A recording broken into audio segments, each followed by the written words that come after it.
imaginer une situation. Imaginons que Jésus décide de revenir sur terre, avant l'enlèvement, bien sûr, pour voir une dernière fois son Église. Pour la voir une dernière fois, faire passer un message. Et il décide en plus de il choisit l'église de Wavre. Bien sûr, là on peut parler à la salle et tout. Et justement, ça a été fait hier, ça a été nettoyé. Il peut venir là. Puis pas n'importe comment, c'est grâce à l'aspirateur Cobalt. Donc il peut venir. Et donc il viendrait, il s'assoit. Puis voilà, il me dirait, mon église, j'ai tellement de choses à vous dire, et j'ai pas assez de temps. Allez voir simplement la fourmi, et vous allez en tirer des enseignements. Il se lève, et il part là-haut. Bon, bien sûr, il nous dit, je reviens bientôt, gardez un peu la foi, la dernière fois, je reviens. Bon, c'est une histoire imaginée, mais en fait, c'est ce qu'il nous dit dans la parole de Dieu. Dans Proverbes, chapitre 6, versets 6 à 8. Il nous dit, va voir la fourmi, paresseux. Observe son comportement et tu en tireras une leçon de sagesse ou tirer une leçon d'enseignement. Et va voir la fourmi, c'est un commandement. Tout comme tu ne tueras point ou tu aimeras ton prochain, va voir la fourmi. C'est un commandement. Donc, je suis allé voir la fourmi, et en hiver, il n'y en a pas. Ils dorment tous. Donc, merci à Fred et Jamy de C'est pas sorcier pour les émissions. Et en regardant comment fonctionne la fourmi, j'ai pu en tirer 4 enseignements. Et donc, on ne va pas tous les voir aujourd'hui, mais aujourd'hui, on va voir le premier. Et donc, le premier, ça va être la fourmi est l'œuvre de son créateur. Ensuite, on verra que la fourmi regarde à son créateur. Et troisièmement, on verra la puissance de l'unité, puisque la fourmi seule, c'est mince, quoi. Mais ensemble, elles font des ravages. Et enfin, la fourmilière, un exemple pour l'Église. Donc, la fourmi, c'est quoi? De façon simple. La fourmi, c'est un tout petit insecte, donc de taille 0,5 cm.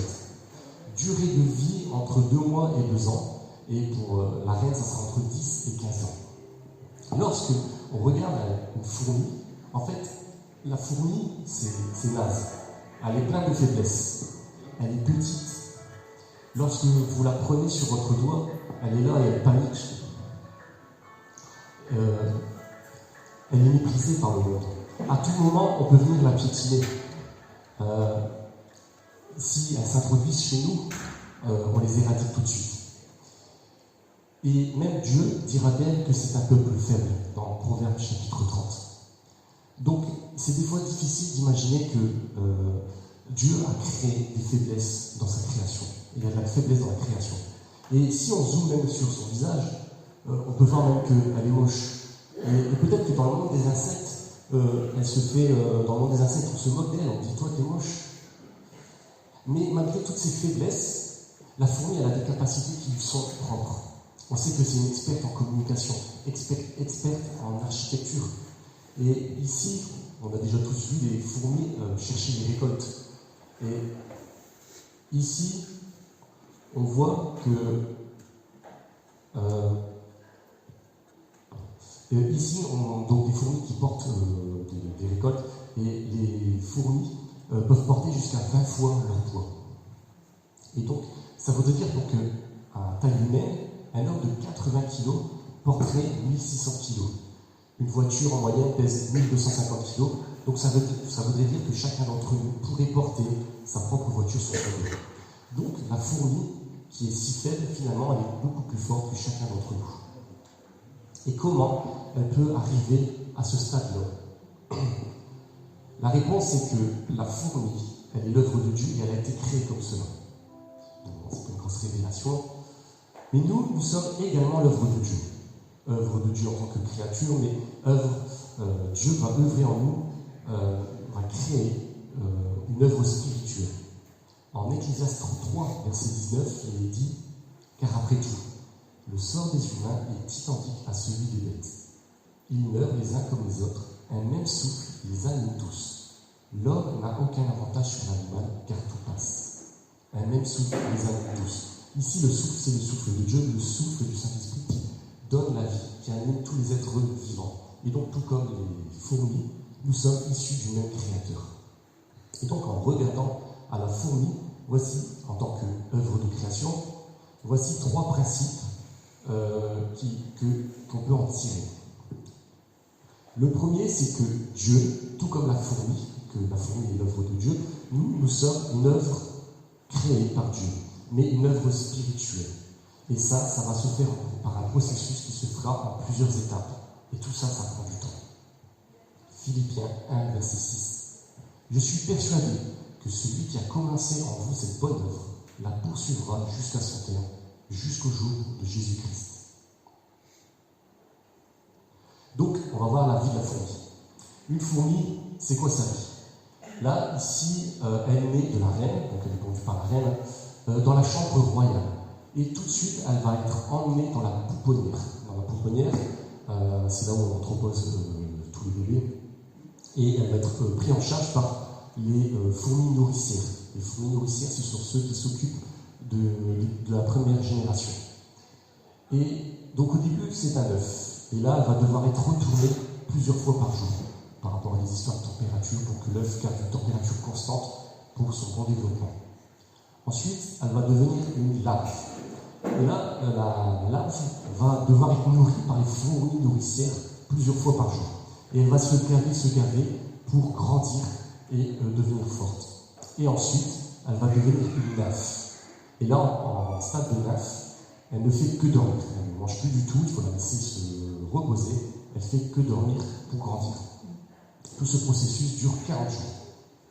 Une fois ce processus terminé, elle devient enfin une fourmi. Et sa première fonction, ça va être fourmi nourricière. Donc soit dans la pouponnière, soit dans la chambre royale pour s'occuper de la reine. Ensuite, quand elle va grandir, d'autres fonctions vont lui être données. Et elle va être envoyée beaucoup plus loin dans la fourmilière.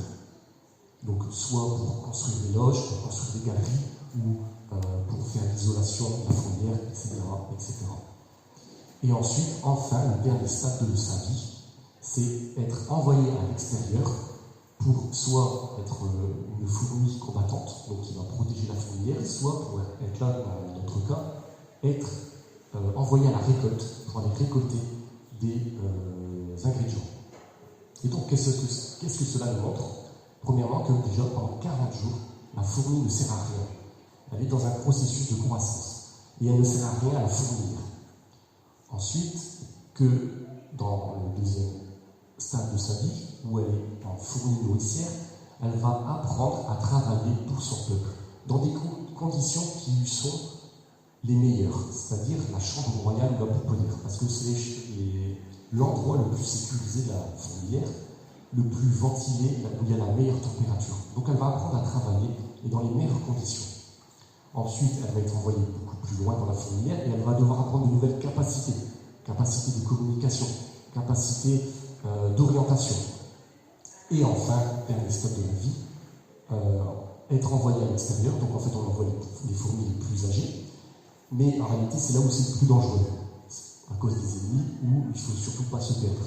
Et c'est là où elle va devoir restituer toutes ces capacités qu'elle a apprises durant sa vie, en termes de communication, d'orientation, et notamment là, dans porter du poids pour aller récolter les ingrédients.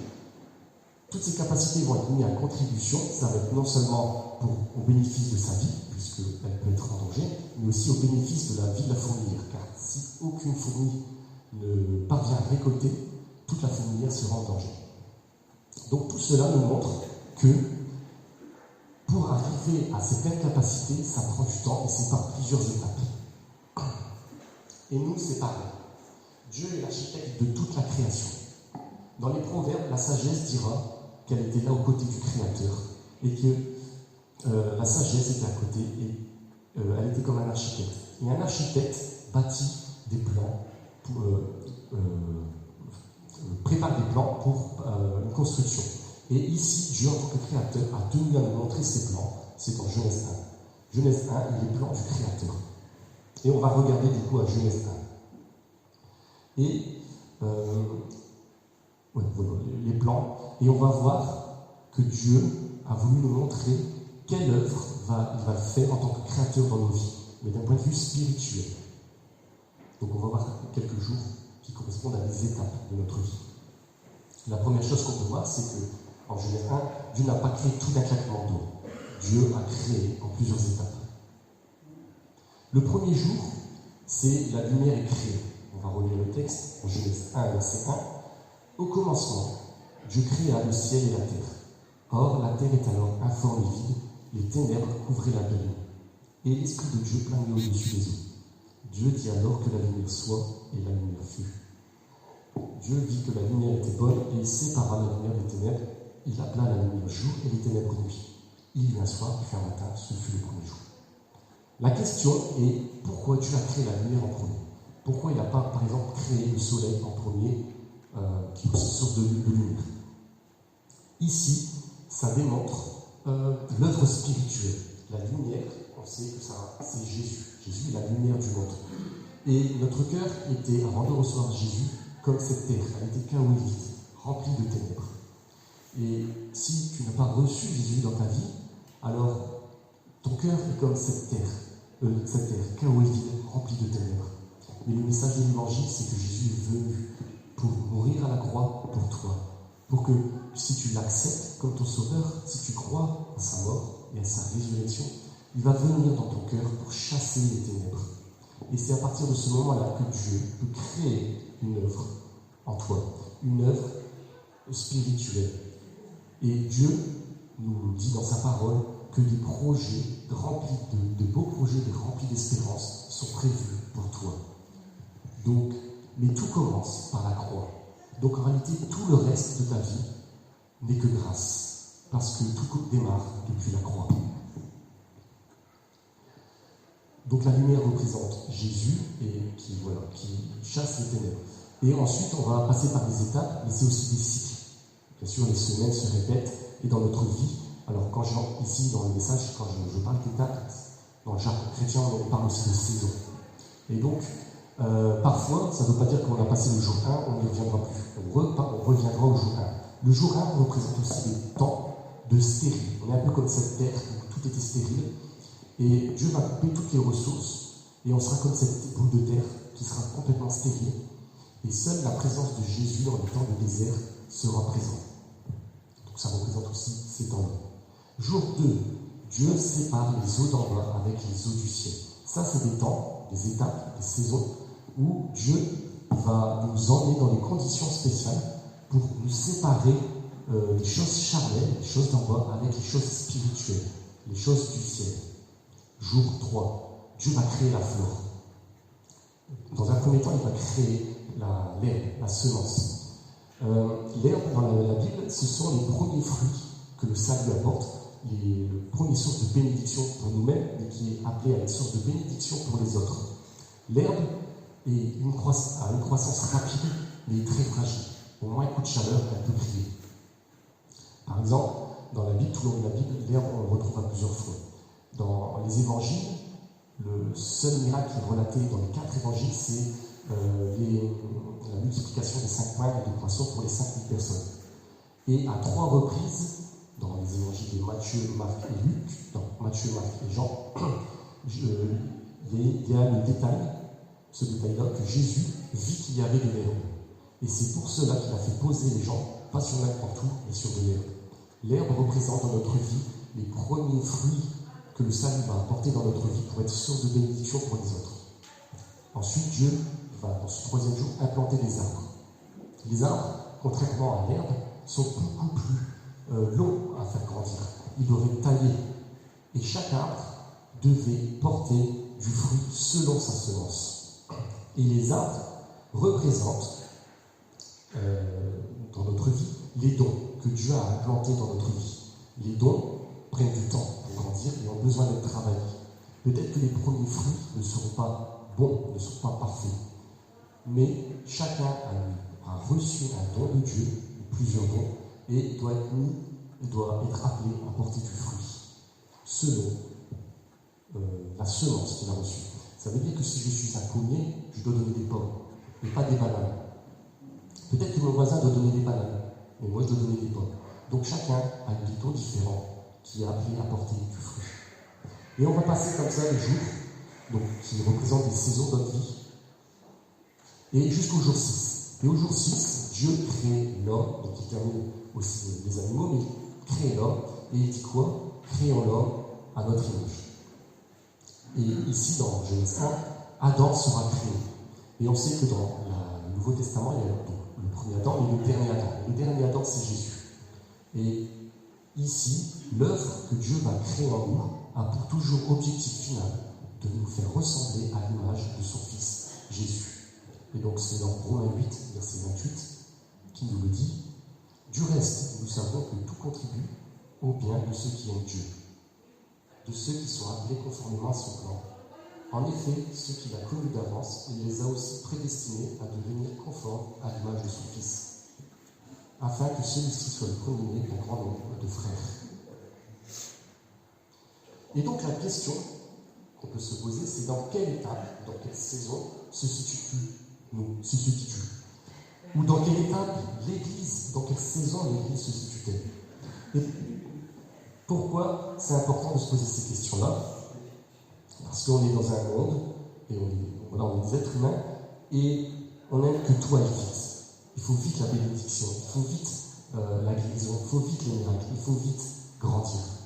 Et le but n'est pas de passer les étapes. Si on est au jour 1, il ne faut pas vouloir aller tout de suite au jour 6. Il y aura des étapes intermédiaires. Le but aussi n'est pas d'être nostalgique. Lorsque nous sommes dans des temps de désert, comme le jour 1, le but n'est pas de se rappeler et de vivre dans le passé en se disant « Ah, les époques où nous étions des sources de bénédiction, comme au jour 6 ou au jour 7, ah, ça c'était bon. » On peut remercier le Seigneur pour ces temps-là, mais nous sommes appelés à continuer. Le but aussi n'est pas de rester bloqués dans les saisons de confort. Lorsque nous sommes au jour 6 ou au jour 7, et que Dieu veut nous faire passer par des temps de désert et revenir au jour 1, nous ne devons pas rester dans ces zones de confort. Dieu a prévu un plan et il faut poursuivre ce plan. Et enfin, nous ne soyons pas comme le peuple d'Israël qui a tourné pendant 40 ans, et au lieu de 2 ans ou très peu de temps. Le but n'est pas de tourner en rond, mais de continuer à marcher avec Dieu pour pouvoir aller jusqu'au bout de son œuvre qu'il a préparée d'avance. Le deuxième point, donc en lien avec la fourmi et Genèse 1, Dieu vit que c'était bon à chaque étape. Donc ça veut dire que lorsqu'il a créé la fourmi, le fait que ce soit un œuf, une nymphe ou une fourmi grossière, etc., Dieu a à chaque fois regardé la fourmi et il a dit ça c'est bon. C'est pareil avec la terre. Dieu a dit au jour 6, au moment où presque tout était créé, à la fin de jour 6 tout a été créé, il dit ça c'est bon. Mais on oublie qu'au jour 1, c'était juste une boule de boue avec une lumière, et Dieu dit quand même que c'est bon. Donc vous prenez une boule de boue, vous la posez par terre, vous mettez une ampoule et vous dites ça c'est bien. Alors, soit l'art abstrait a été créé à ce moment-là, mais pourquoi Dieu a pu dire que c'était bon? En fait, Dieu a évalué le jour 1 dans l'ensemble du processus de création. C'est-à-dire, l'étape 1, le jour 1, même si c'était une boule de boue avec une simple lumière, c'était bon parce qu'il allait avoir le reste. Dieu est le commencement et la fin. Il connaît le début, mais il connaît aussi la fin. Et donc, chaque étape est bonne pour notre vie, tout comme la fourmi, même quand elle est une nymphe et qu'elle ne fait que dormir, ça c'est bon pour elle. Et le problème chez nous, c'est que nous avons notre regard d'être humain. Nous ne regardons qu'à ce qui brille. Et donc nous aurons tendance à regarder que des jours où nous sommes bénis ou que des jours où tout va bien. Et là, nous sommes au top de notre forme. Mais quand nous passons par des temps de désert, là, nous sommes au plus bas que terre. Il faut adopter le regard de Dieu par la foi et à travers ce que la parole de Dieu nous dit sur nos saisons. Et c'est-à-dire que le but est de garder une constance. Parfois, il faut aussi accepter que tout n'est pas parfait, que notre vie n'est peut-être qu'une coupe de boue avec une simple lumière, que les fruits que nous porterons ne sont pas parfaits, que nous ne sommes pas parfaits. Et lorsque nous nous regardons à nous-mêmes, nous aurons peut-être tendance à nous considérer comme misérables, parce que nous sommes qu'une simple boule de boue. Mais Dieu nous regarde et dit, ça c'est bon. Alors pour essayer d'illustrer un petit peu comment Dieu peut dire que ça c'est bon, alors que c'est une simple boule de boue, j'ai essayé de prendre l'illustration de la vie courante. Ça, c'est un dessin bonhomme patate. Généralement, tout le monde l'a déjà dessiné, ce bonhomme patate. Mais ce qui est intéressant, c'est la réaction des parents quand un enfant fait ce dessin. Souvent, la réaction des parents, ça sera « Waouh, mais que c'est beau ça, c'est pour moi ». Alors que si on regarde la qualité du dessin, c'est moche et c'est horrible. Alors, pourquoi les parents disent « Waouh » Parce qu'en réalité, on a fait la même chose que Dieu au jour 1, il dit que c'est bon. En réalité, on n'a pas évalué la qualité du dessin, on a juste évalué le dessin dans son contexte. On sait que c'est un enfant de bas âge, on sait qu'on a regardé l'intention du cœur, on sait que l'enfant a pris ses meilleurs outils, peut-être ses meilleurs crayons, ses meilleurs feutres, ils n'étaient peut-être pas bien taillés, les feutres n'allaient pas bien, mais il a fait avec ce qu'il avait aussi. Et Dieu fait la même chose avec notre vie. Peut-être que notre vie c'est comme un bonhomme patate, où les choses que nous faisons, c'est de la qualité de bonhomme patate. Et pourtant, Dieu nous regarde et il fait « Waouh, ça c'est beau, ce que j'ai créé ». Et donc, n'essayons pas d'être plus perfectionnistes que Dieu l'est. Ça ne veut pas dire qu'on doit chercher la médiocrité, mais nous ne devons pas chercher à être plus perfectionnistes que Dieu l'est. Et enfin, dans le troisième principe, dans l'œuvre de la création, c'est que Dieu est l'architecte de notre vie. C'est lui qui a conçu les plans d'avance. C'est lui qui a décidé que la fourmi devait passer par tous ces stades de croissance pour arriver à sa pleine capacité. Et Dieu a prévu pour chacun d'entre nous des plans conçus pour chacun d'entre nous.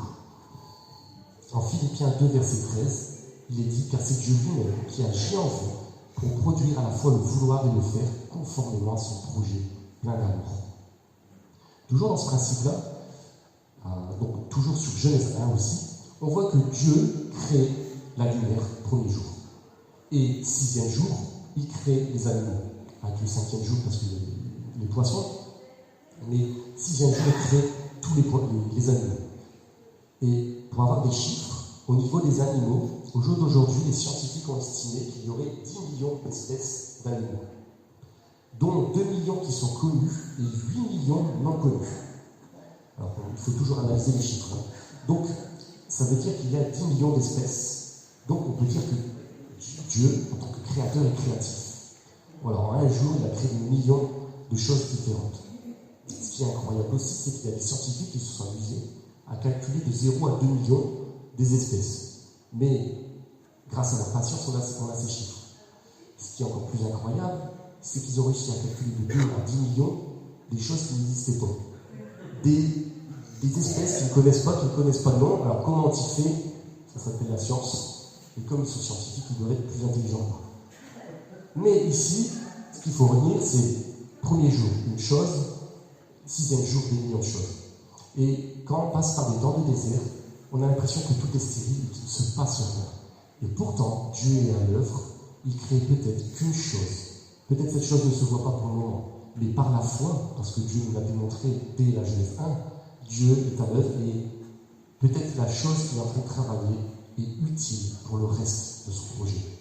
Et dans les saisons où nous sommes bénis, où tout se multiplie chez nous, on est source de bénédiction, on peut aussi, par la foi, croire que Dieu peut bien faire bien au-delà de ce que nous espérons.